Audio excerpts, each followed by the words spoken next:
In the shadows of snow-capped skylines and beneath the calm exterior of Canada's polite reputation lies a different kind of power. It is ancient, it is quiet, and it is impossibly wealthy. This is not the world of Silicon Valley spectacles or brash oil tycoons flaunting Ferraris. This is a realm of dynasties, where wealth isn't just counted, it's inherited, compounded, and strategically cloaked behind shell companies, private trusts, and centuries of legacy. While the world points its camera at celebrity billionaires, these families build empires behind golden curtains, from cryptic heiresses who control global news streams to reclusive data kings with a grip on Wall Street algorithms, from the digital rogue who conquered crypto to the iron-fisted families who broker deals in whispers. This is the secret spine of Canadian power. This story is not just about money, it's about bloodlines, secrets, vision, and the kind of wealth that doesn't ask permission. Tonight, we pull back the curtain. From the 12th to the 1st, we trace the hidden, intricate, and awe-inspiring journeys of the 12 richest families in Canada. Before we continue, please support our work by liking the video and subscribing to the channel for more valuable insights. 12. The Saputo family. In the city of Montreal, where dairy was ordinary and opportunity often overlooked, the Saputos saw what others missed. Potential in tradition, promise in craftsmanship, and vision in every wheel of cheese. From a quiet genesis, the Saputo family built a global empire that would redefine the dairy industry. Today, the Saputo dynasty sit atop a staggering fortune exceeding $6 billion, all crafted from a cramped garage shop that ignited a global dairy empire. Their story began not with the dazzle of neon, but with grit, immigration, and a father's dream. In 1954, Italian cheesemaker Giuseppe Saputo and his son Lino Saputo, then a teenager, arrived in Canada carrying nothing but determination, family recipes, and a vision that would one day rewrite the food industry.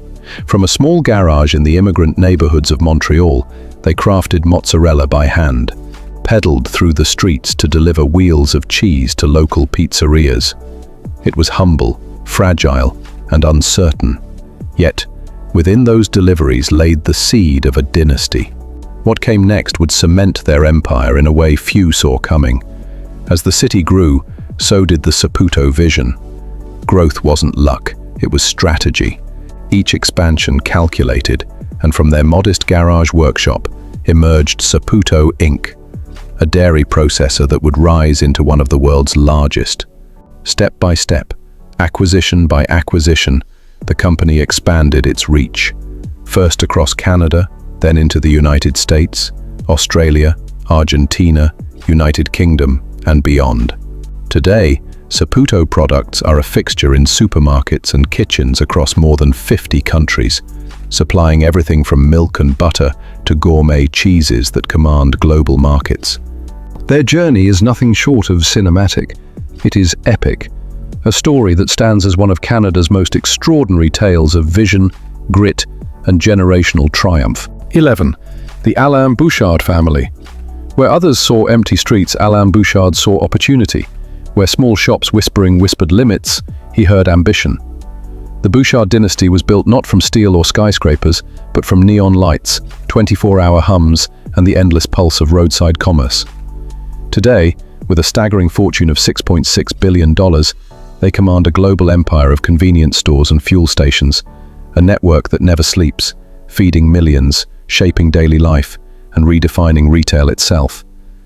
From a single Quebec storefront, Bouchard built Alimentation Couche-Tard, the force behind Circle K, one of the largest convenience chains on earth. His story began in scarcity. Born one of 6 in a mobile home after his father's business collapsed, poverty became his first teacher, grit his second. In 1980, armed with little more than borrowed money and relentless drive, Alain opened his first Couche-Tard store in Laval. It was modest, fragile, uncertain, but within it lay the spark of a dynasty, the blueprint for a global empire. Scale became his signature. He didn't just run stores, he absorbed them. Step by step, chain by chain, Couche-Tard swallowed competitors, Max, Provisoire, Perrette. The boldest strike came in 2003, Circle K, a landmark deal that propelled the company from regional powerhouse to international contender. Expansion accelerated. North America, Europe, Asia, markets ripe with opportunity, and Bouchard had the audacity to seize them. Today, Couche-Tard spans over 16,700 stores in more than 30 countries, delivering fuel, coffee, and essentials to millions daily. The Bouchard legacy is deliberate, a modern epic, standing not just among Canada's richest, but as pioneers who redefined the rhythm of everyday life. 10. The Chip Wilson family. Under Vancouver's crisp mountain air and surf-scented winds, a different kind of dynasty emerged, one built not on oil, finance, or tech, but on vision, motion, and reinvention. The Chip Wilson family, the architects of athleisure, designers of culture, and creators of Lululemon Athletica. With a fortune of $6.8 billion, they transformed a modest, yoga-inspired startup into a global emblem of fitness, fashion, and aspiration. They didn't merely sell clothing. They rewrote how the world moves, lives, and dreams. Their journey began in rebellion. In 1979, Chip Wilson founded West Beach Snowboard Limited, a brand pulsing with counterculture energy, crafting gear for skaters, surfers, and snowboarders who thrived on the fringe. Raw, unpolished, risk-infused. It carried the spark of something greater. After selling the company in 1997, the fire didn't fade, it evolved. Inspired by Vancouver yoga studios, Wilson envisioned a brand that merged lifestyle, performance, and design. In 1998, from a tiny studio in Kitsilano, Lululemon was born. From modest beginnings, Lululemon exploded. It fused fashion, athletics, and aspiration into a global phenomenon. Yoga pants became statements. Hoodies became symbols. Each garment carried a rhythm, a signature, a promise. Expansion was relentless. North America, Europe, Asia, Australia. Today, 767 stores span more than 20 countries, a testament to audacity, design, and cultural influence. Their legacy is woven in ambition, stitched with audacity, and worn by millions. 9. The Desmarais family. In the boardrooms of Montreal, where whispers shape industries and vision translate into billions, the Desmarais family saw what others overlooked: power hidden in networks, influence cloaked in strategy, and the leverage of strategic alliances.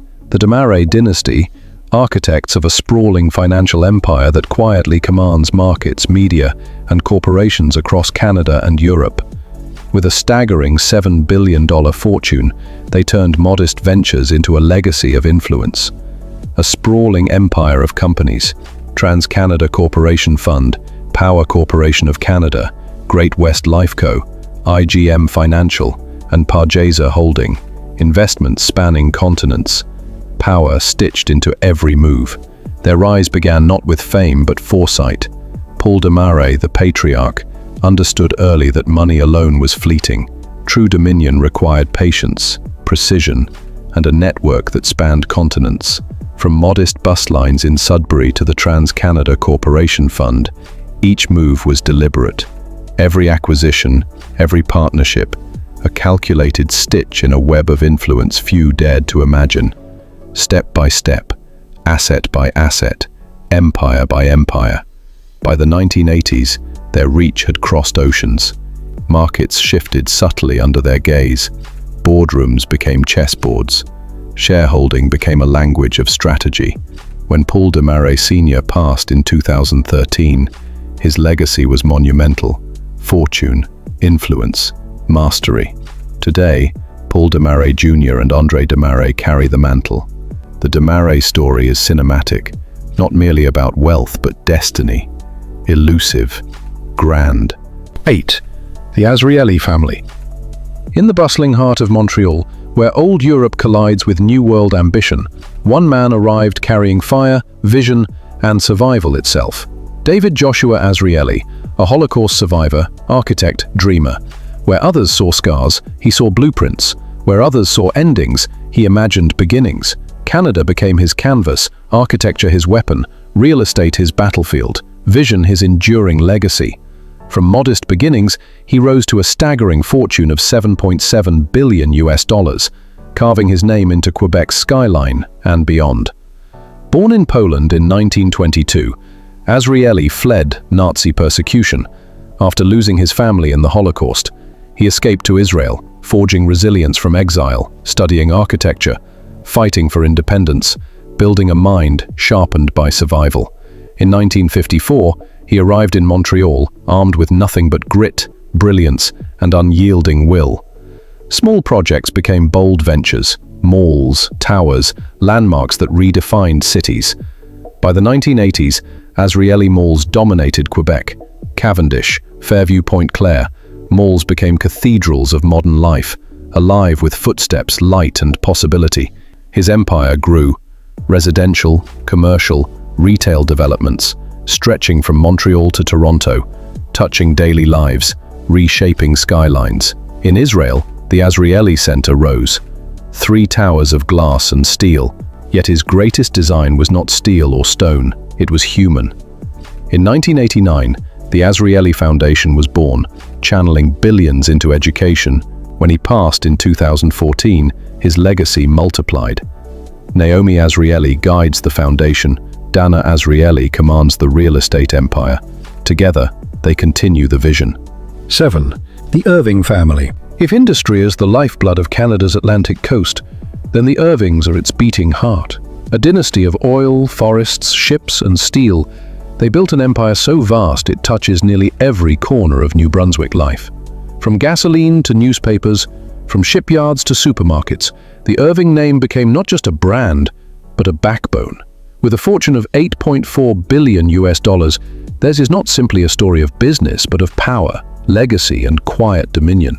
The saga begins with one man, Kenneth Colin Irving, KC, a restless visionary born in 1899.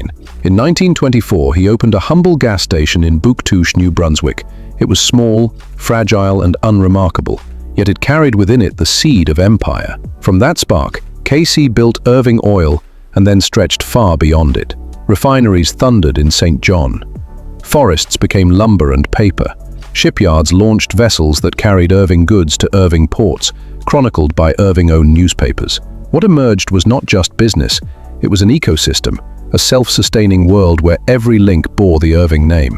When KC died in 1992, his dominion, one of Canada's most powerful private empires, was split among his 3 sons. Arthur Irving took the crown jewel, Irving Oil, whose St. John refinery remains the largest in Canada, processing hundreds of thousands of barrels a day. Meanwhile, his brothers J.K. and Jack steered forestry, construction, and shipbuilding. Yet the family's influence is not only measured in billions or barrels. In New Brunswick, the Irvings are more than tycoons, they are woven into daily life. The Irving story is a Canadian epic of vision, control, and dynasty. An empire carved from forests, fire, and the restless Atlantic. 6. The Toby Lutke family. Where others saw broken systems, Toby Lutke saw revolution. Where others saw failure, he saw blueprints for the future.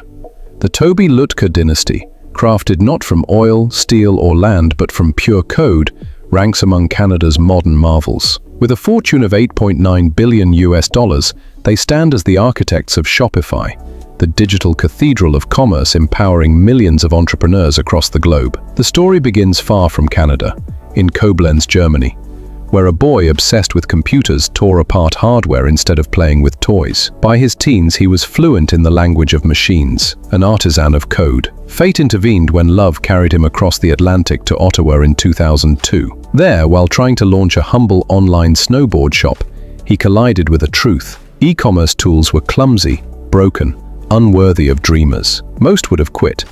Lutke built instead. In 2006, Shopify was born. Not as software, but as a revolution. From fragile lines of code emerged an empire that rewrote global retail. Shopify became the invisible infrastructure of ambition, powering creators at kitchen tables, garage startups, and bold visionaries who dared to challenge giants. Each store was a spark, each entrepreneur a torchbearer. Together, they ignited a wildfire that spread across 175 countries, fueling transactions worth hundreds of billions. And at its helm, quiet, relentless, visionary, stood Toby Lutke, the coder turned billionaire who reshaped commerce not with factories, but with imagination. Today, the Lutke family embodies more than wealth. They symbolize disruption, empowerment, and the audacity of one immigrant who transformed frustration into fortune. 5. The Jim Pattison family. It began with a gamble. One man, one dealership, and everything on the line. From that fragile seed, Jim Pattison forged not a business, but an empire. Today, the dynasty he built from scratch towers as an $11.4 billion colossus, a Canadian titan whose influence stretches into every corner of modern life. The story begins humbly in 1961, with a struggling Pontiac dealership in Vancouver. Pattison, armed with little more than borrowed money and an unshakable belief in himself, gambled everything. It was modest, fragile, uncertain, but it carried the seed of an empire. He didn't stop at cars. He moved into billboards, then radio, then television. Every industry became his frontier. What began with selling vehicles became a tidal wave of acquisitions. Food retail, packaging, fishing, real estate, forestry, entertainment. By sheer will, he stitched together over 500 companies across 85 countries.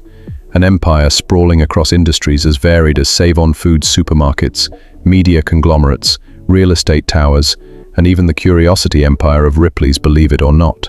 Pattison's genius was scale. He didn't just build companies, he conquered them. Every deal expanded his reach, every acquisition tightened his grip. Quiet in manner, thunderous in ambition, he became the architect of Canada's most diversified private empire. Today, the Jim Pattison Group is a corporate giant whose revenues rival nations, employing tens of thousands, touching millions of lives. The Pattison family legacy is not just wealth, it is power, woven into the fabric of Canadian commerce. 4. The Joseph Tsai family. In the shifting tides of the digital revolution, one man stood at the crossroads of law, commerce, and culture. Quiet, deliberate, and visionary. His name? Joseph Tsai. A Taiwanese-born lawyer turned entrepreneur, he co-founded Alibaba, the e-commerce giant that redefined how billions shop, trade, and connect. Where the world saw websites, he saw empires. Where the market saw transactions, he envisioned civilizations of commerce. From this vision emerged a fortune now estimated at $12.1 billion US, a dynasty rooted in innovation, sport, and cultural identity. Yet Tsai's story is not confined to boardrooms or balance sheets. His influence spills into arenas and skylines, where commerce collides with spectacle. As the owner of the NBA's Brooklyn Nets, the WNBA's New York Liberty, and the iconic Barclays Center, Tsai transformed his wealth into cultural capital, building not just businesses, but stages where the drama of modern life unfolds. His reach extends across continents, linking East and West, technology and entertainment, markets and meaning. Through strategic partnerships with Taiwan's Fubon Group and investments that stretch across finance, real estate, and media, Tsai has woven a web of influence that transcends borders. Unlike dynasties born from inheritance, the Tsai fortune is crafted from foresight and daring, the kind of power built in silence yet felt everywhere. 3. The David Cheriton family. In the quiet corridors of academia, where ideas are currency and intellect is power, David Cheriton first glimpsed the architecture of the future. A Canadian-born computer scientist and mathematician, his mind was a forge where theory met innovation. In 1998, with a $100,000 stake in a fledgling startup called Google, Cheriton transformed foresight into fortune. From that single act of vision emerged a net worth of $14.3 billion, a dynasty sculpted not from inherited privilege, but from the rare alchemy of insight, timing, and relentless precision. Long before the Google windfall, Cheriton had co-founded Granite Systems, a networking company that Cisco would later acquire, setting the stage for a lifetime of transformative ventures. Cheriton's influence extends beyond capital. His family, guardians of a vision that spans software, hardware, and innovation, embodies a philosophy where intellect wields more power than spectacle. Today, the David Cheriton family commands an empire defined not by ostentation, but by the invisible threads that connect the world. 2. The Changpeng Zhao family. It began in the neon-lit kitchens of McDonald's, where sizzle and routine defined the day. Changpeng Zhao first learned the rhythm of hard work. A young immigrant in Canada, flipping burgers by sunrise and coding trading systems by night, he absorbed lessons few would notice but many would forget: precision, patience, and the invisible power of systems. Years later, that discipline would crystallize into a fortune of $59 billion and a family dynasty that pulses at the heart of the cryptocurrency universe. Zhao's journey was never preordained. After Tokyo Stock Exchange and Bloomberg Tradebook in New York honed his understanding of markets, he envisioned something the world had yet to see: a decentralized financial ecosystem unbound by borders, regulators, or old hierarchies. Binance, his creation, did not just enter the crypto world, it reshaped it. In a matter of years, it became the largest cryptocurrency exchange globally, moving billions daily, threading together digital assets, investors, and innovation in ways that redefined wealth, risk, and trust. The Zhao family's influence extends far beyond finance. Sports, culture, and philanthropy now bear the subtle signature of their vision, with investments and initiatives that ripple quietly, yet profoundly across continents. Their empire is woven into the very infrastructure of the digital age, server by server, block by block, ledger by ledger. 1. The Thomson family. Above the skyline of Canadian wealth, beyond the reach of rivals, the Thomson family reigns, unrivaled, sovereign, and untouchable in its supremacy. A dynasty forged not in spectacle, but in whispers. Their net worth of $80 billion conceals a power that shapes perception, culture, and commerce itself. Newspapers, publishing houses, broadcast towers, and strategic investments stretch across continents. Yet the Thomsons move like shadows, omnipresent yet almost invisible. It began with Roy Herbert Thomson, born in 1894 in Toronto to modest beginnings. Telegraphist father, odd jobs, selling radios, fixing cars, farming. Nothing hinted at destiny, until in 1934 he purchased a small newspaper in Timmins, Ontario, the Timmins Daily Press, a seed that would grow into a media empire. Roy's vision was ruthless in its simplicity: acquire cheaply, perfect, and expand. Paper by paper, station by station, city by city, he mastered information itself. By the 1950s, he crossed the Atlantic, acquiring the Scotsman and the Times of London, eventually earning the title Baron Thomson of Fleet. His son Kenneth inherited not only wealth but foresight. He expanded holdings in media, art, and strategic investments. In 2008, the merger of Thomson Corporation with Reuters transformed the dynasty into a global powerhouse. Thomson Reuters, the world's authority in financial data and media intelligence. Today, David Thomson, Roy's grandson, presides. Born 1957, intensely private, a shadow at the helm of one of the world's most influential fortunes. Beyond media, the family's reach spans real estate, oil and gas, and investment holdings. They define power not through appearances, but through control. The Thomsons are an empire in stealth, veiled in quiet power, elusive, absolute. They remind us that true dominion is silent. It does not boast, it endures. Thank you so much for watching. Remember to like the video, share and subscribe to the channel for more valuable insights.